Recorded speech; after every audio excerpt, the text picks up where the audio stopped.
Reka twongere tubasuhuze bakunzi bagubwa neza TV, muri kumwe na Dieudonné na Gasoka. Twaganira byinshi bigiye bitandukanye, tubazana impano zigiye zitandukanye, tubahuza n'abasitari bagiye bakomeye. Ikindi tubabwira ko tuzajya tubazanira impano zikizamuka. Aka kanya rero tugiye kuganira ku mpano idasanzwe y'umunyamakuru nigenderaga mu nzira, mba nkubitanye nawe anyemera kumpa ikiganiro. Ni impano ikomeye, ni impano ifite tara dushobora gukoresha mu minsi mikeya, cyangwa buri wese ashobora kwifuza ko yamuvugira amakuru cyangwa ibindi ibyo ari byo byose. Bakunze bagubwa neza TV, reka twumve impano idasanzwe. Dutangire tumubaza, twibwira amakuru n'icyakora. Mwiriwe neza wa mugabo? Mwiriweho. Musanzwe ubundi bakwita nde? Nitwitishe Viatori, abandi umunyamakuru wa radio Ngwaje Mbavu. Kabe bagezaho amakuru y'amateka bagiye atandukanye hirya no hino ku isi, ari nani wacu mu Rwanda. Amakuru wayatangiye ko yavuga mu gihe kingana iki? Ko wamvugishije mu mwanya numva ukuntu uvuze amakuru, numva ibintu byiza cyane, ariko numva usa nkaho ufitemo akantu k'inararibonye nk'umuntu umaze igihe kingana iki uvuga aya makuru? Amakuru yose yo ndasa nk'uwavukanye nayo, kuko mu kuyavuga ntibyagombeye amashuri cyangwa umaze kumenyera kuyavuga ngo nyashyire ku isoko. Abaye nkaho mberekeye aho, ariko muri iyi minsi kubw'ubukene nayashyize ku isoko. Ngaho rero muri aka kanya mu bakurikiye Gubwa Neza TV, abari mu majyepfo, amajyaruguru, iburasirazuba ndetse n'iburengerazuba, abari hanze y'igihugu, abari Aziya, Oceania, Amerika ndetse n'abandi bose badukurikiye mu ntara zigiye zitandukanye z'igihugu ndetse no mu bihugu bigiye bitandukanye ndetse n'imigabane igiye itandukanye. Reka twongere tubabwire mugubwe neza kuri Gubwa Neza TV, tubasuhuze, tubazaniye impano idasanzwe. Reka Viateur, watunyuriramo muri make mu ncamake ntoya, turagenda tuganira, utubwira amakuru, utubwira ingingo ku yindi, tunakubaza ibibazo. Watunyura muri amwe mu makuru waba ufite muri aka kanya? Reka mubanze muve ku ngingo turi buze kwibandaho mu makuru arambuye.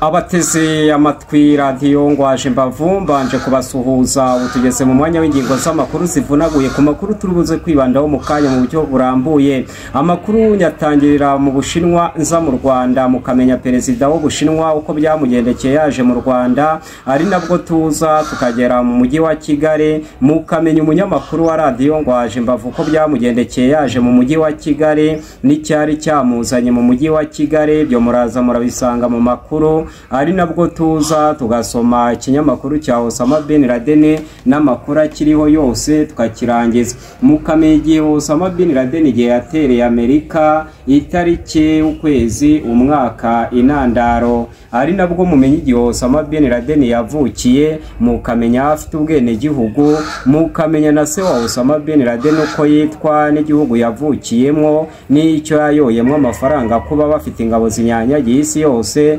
Mukamenya wari umunyamakuru mu rubuga rw'imikino mu Rwanda, mukamenya umugabo wabanje kugera mu kwezi kw'isi, amasaha yakoresheje n'iminota yakoresheje n'uwo yigishije n'uko yitwa, ari nabwo muri buze mukamenya umuhanda wabanje mu Rwanda wa kaburimbo. Izi nizo ngingo turi buze kwibandaho mu makuru arambuye mu kanya mu buryo burambuye.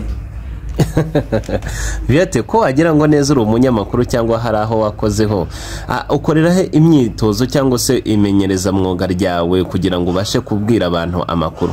Kuko aho nasanze uri kubwira abantu amakuru ewana baguha ibiceri. Viateur, wamaze igihe kingana iki witoza iki kintu kugira ngo ubashe kubivuga neza? Kuvuga amakuru ntabwo avuga ngo byasabye imyitozo, birasa nkaho yari Imana yanyihereye. Kuko mfite n'indi mirongo itari iyi ngiyi, ubu uraza kubyemera, ariko aya makuru nyabahaye arambuye kuko nyuma yaho hari indi mirongo. Yenda tutarajya muri ayo makuru yenda arambuye, indi mirongo niyi, banza tunyuremo gakeya kugira ngo usangize abakunzi bagubwa neza TV n'abandi bagukurikirane n'abandi bazagushaka aho bakubonera baguha ibiganiro. Viateur, tunyuremo gatoya twumve. Uwundi murongo? Abateze amatwi radiyo Mbamarirungu mbanje kubasuhuza butugeze mu mwanya w'ingingo z'amakuru turi buze kwibandaho mu kanya mu buryo burambuye mukamugiye kuzigezwaho na Witije Viatori. Amakuru ya radiyo Mbamarirungu nyatangirira muri Ethiopia, mva muri Ethiopia njya muri Zimbabwe, mva muri Zimbabwe njya muri Nigeria, mva muri Nigeria ngironderi mu Bwongereza, mvironderi mu Bwongereza njya muri Iraq ko ari perezida Saddam Hussein, aribwo mva muri Iraq nitaza mu Rwanda mu ntara y'amajyepfo ku isoko rya Gasarenda Nyamagabe, ku isoko rya Kamira abagenzi muri Nyaruguru, muri gare ya Butare mu mujyi wa Butare, muri gare ya Nyanza mu mujyi wa Nyanza, ku isoko rya Ruhango, muri gare ya Gitarama mu mujyi wa Gitarama, ngana muri gare ya Nyabugogo mu mujyi wa Kigali. Mukamenya uko byari byifashe ibiri gatatu mu binyabiziga ubwo abanyamerika bahirikaga ubutegetsi ko ari perezida wa Iraq Saddam Hussein. Izi nizo ngingo z'amakuru turi buze kwibandaho mu kanya mu buryo burambuye kuri radiyo Mbamarirungu. Kuri radiyo Mbamarirungu ndagira ngo byibura uducishirizeho amakuru, yenda ntuyavuge yose, ugende urezima buri makuru, yenda uyavuga mu ncamake use nkaho yarambuye, ariko ntuyavugeho ibintu byinshi cyane kugira ngo tuze kugaruka no kuri ya shene yindi. Ngaho tuciremo muri make kugira ngo kandi unabiryoshye kugira ngo abantu bagukurikiranye babone kuko kuri umunyamakuru. Ejo ushobora kuba wahabwa impano bakagushakira amakuru ukajya uyavuga yenda ku mashene agiye atandukanye ya YouTube cyangwa se n'ahandi bagukenera. Ngaho tubwire muri make uko byaba bimeze. Abateze amatwi radiyo Mbamarirungu mbanje kubasuhuza butugeze mu mwanya w'amakuru mu Kinyarwanda muce kugezwaho na Witije Viatori. Amakuru tuyatangirire muri Ethiopia. Muri Ethiopia rutse kubera impanuka y'icyogaje ubwo cyakimaze gufata ikirere cyarimo abantu batandatu gitwawe n'umunya-Israel. Umunya-Israel akaricaranye n'umugore wabuzobereye mu bw'ubumenyi bw'ikirere. Gari ya moshe birotso kugongana muri Zimbabwe mu mihanda, imwe yari ipakiye imizigo indi itwaye abagenzi. Amakuru tuyakomereze muri Nigeria. Muri Nigeria mu mwaka 2002 habereye amarushanwa y'umukobwa mwiza ku isi yose. Intagondwa z'abisilamu zirahaguruka zitwika amakiriziya 7 yose. Abakobwa basubizwa ironderi mu Bwongereza. Ironderi mu Bwongereza bahakana bavuga yuko amarushanwa atateguriwe kubera ironderi mu Bwongereza, yateguriwe kubera muri Nigeria, bitewe yuko Nigeria mu bihugu byo kwisi nicyo gihugu gikunze guhura n'impanuka cyane. Abakobwa basubizwa muri Nigeria, intagondwa z'abisilamu ziratuza. Amarushanwa arangira umukobwa mwiza ku isi yose abaye umwongereza akazahembwa miliyoni 6 z'amadolari y'amanyamerika. Nigeria yo ihembwa miliyoni 7 z'amadolari y'amayero. Ubwongereza bwo nta gihembo butegereje, ubwo bufite amahirwe yo kuba bwaravukishije umukobwa mwiza ku isi yose. Tubibutsa radiyo muteze amatwi ni radiyo Mbamarirungu, yumvikanira ku misozo hirya no hino iraharengeye, ikayivugiraho umunyamakuru umwe rukumbi. Uwo munyamakuru akaba atagira inzika ku mutima cyangwa agira indwara yo kwibagirwa. Amakuru tuyakomereze muri Iraq ko ari perezida Saddam Hussein. Ubwo Osama bin Laden yateraga Amerika muri mwaka 2001 mu kwezi kwa 9 tariki ya 11, wari perezida wa Iraq Saddam Hussein yahise yigaragaza kuri gaseti video ati kuba naba kwisi mbonye ibintu binshimishije kuba Osama bin Laden ashenye ari amazu muri Amerika. Abanyamerika bashaka ukuntu bakuraho ubutegetsi bwa Saddam Hussein, bamugerekaho yuko acura intwaro za kirimbuzi iz'ubumara n'iz'uburozi. Abanyamerika mu mwaka 2003 nibwo bagabye ibitero muri Iraq ko ari perezida Saddam Hussein. Igisasu cya mbere abanyamerika bagiturira muri Azi, wari perezida wa Iraq Saddam Hussein. Kindi gisasu cya kabiri nawe agiturira mu mareba 3 ya peteroli yari ari muri icyo gihugu cye cya Iraq. Dusanga Saddam Hussein atarazize yuko yigeze acura intwaro za kirimbuzi cyangwa se acura iz'ubumara cyangwa iz'uburozi, ubwo yazize ijambo yivugiye. Reka twe gutinda muri Iraq tuze mu Rwanda mu ntara y'amajyepfo, tugaruka mu mujyi wa Kigali twumva uko byari byifashe icyo gihe mu binyabiziga. Mu ntara y'amajyepfo ku isoko rya Gasarenda Nyamagabe, uraturuka ku isoko rya Gasarenda Nyamagabe ugana ku isoko rya Kamirabagenzi muri Nyaruguru ku mafaranga 500 ari nta mutwaro. Uraturuka ku isoko rya Kamirabagenzi muri Nyaruguru ugana muri gare ya Butare mu mujyi wa Butare ku mafaranga 700 ari nta mutwaro. Uraturuka muri gare ya Butare ugana muri gare ya Nyanza mu mujyi wa Nyanza ku mafaranga 400 ari nta mutwaro. Uraturuka muri gare ya Nyanza ugana ku isoko rya Ruhango ku mafaranga 300 ari nta mutwaro. Uraturuka ku isoko rya Ruhango ugana muri gare ya Gitarama mujyi wa Gitarama ku mafaranga 300 ari nta mutwaro. Uraturuka muri gare ya Gitarama ugana muri gare ya Nyabugogo mu mujyi wa Kigali ku mafaranga 400 na 500 n'umutwaro wawe. Mbere kugira ngo dusoze aya makuru tubanze tubibutse ay'ingingo zari ziyagize. Muri Ethiopia rutse kubera impanuka y'icyogariro cya kimaze gufata ikirere cyarimo abantu 6 gitwawe n'umunya-Israeli.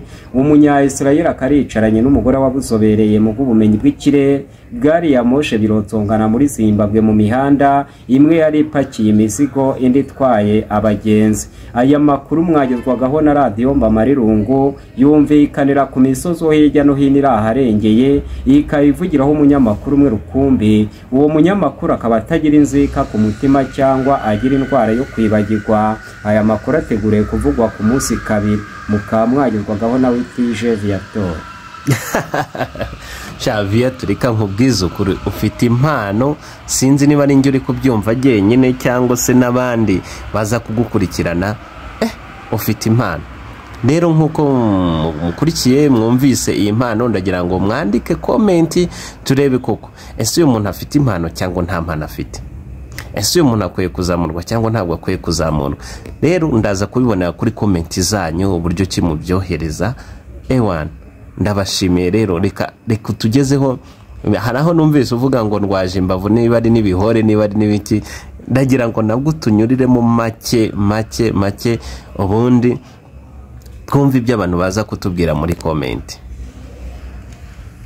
Abateze amatwi Radio Ngwaje Imbavu mbanje kubasuhuza. Butugeze mu mwanya w'amakuru mu Kinyarwanda mugiye kuyagezwaho na Witije Viatori. Amakuru tuyatangire ku itariki 22 z'ukwezi kwa karindwi umwaka 2018 nibwo perezida w'Ubushinwa yasesekaye mu Rwanda.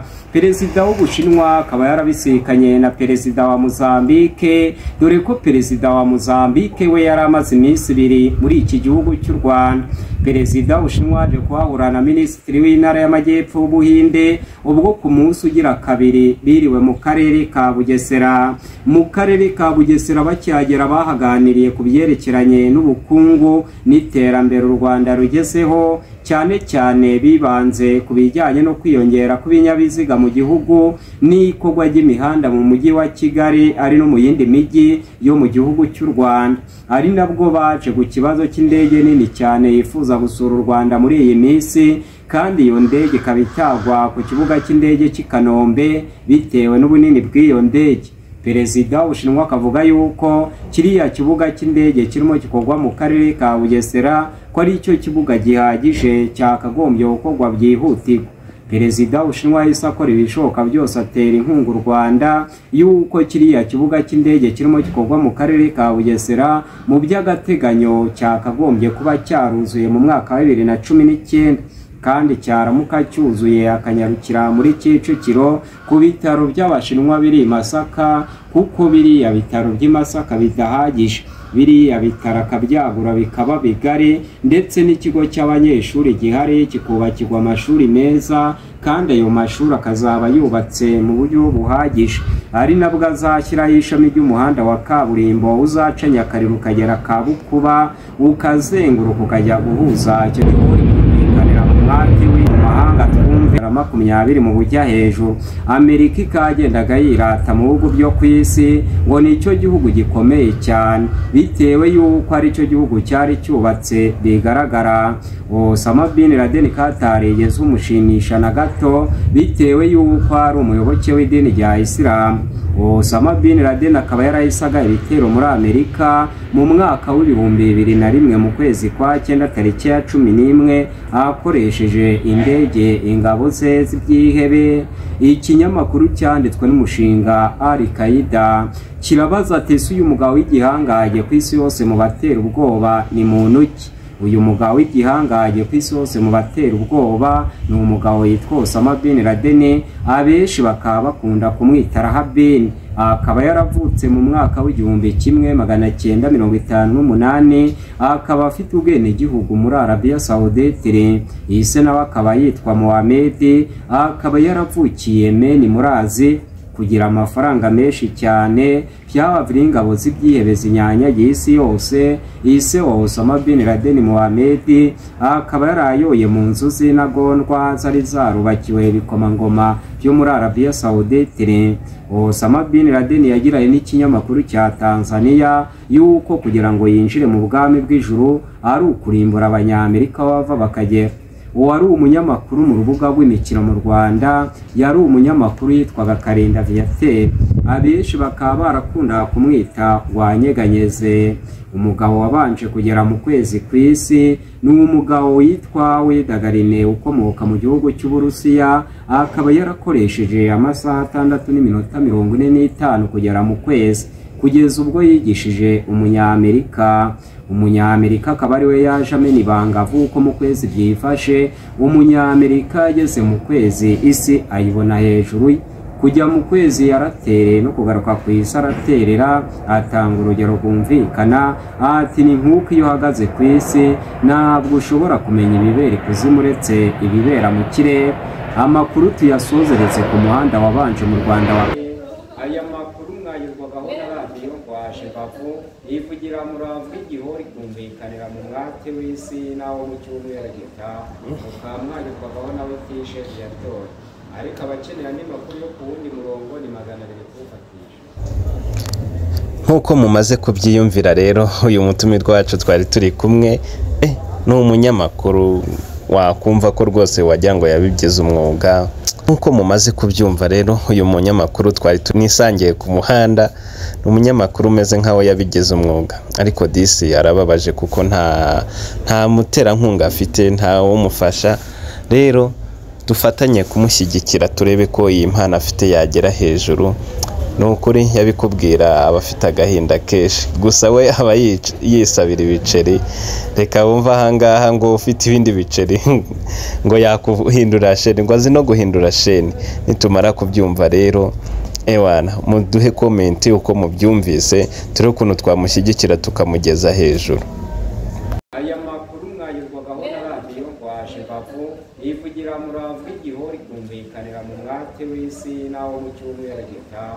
Ukaba mwayirwagaho nawe Tishe Viateur, ariko abakenera n'amakuru yo ku wundi murongo ni 200 kufatisha.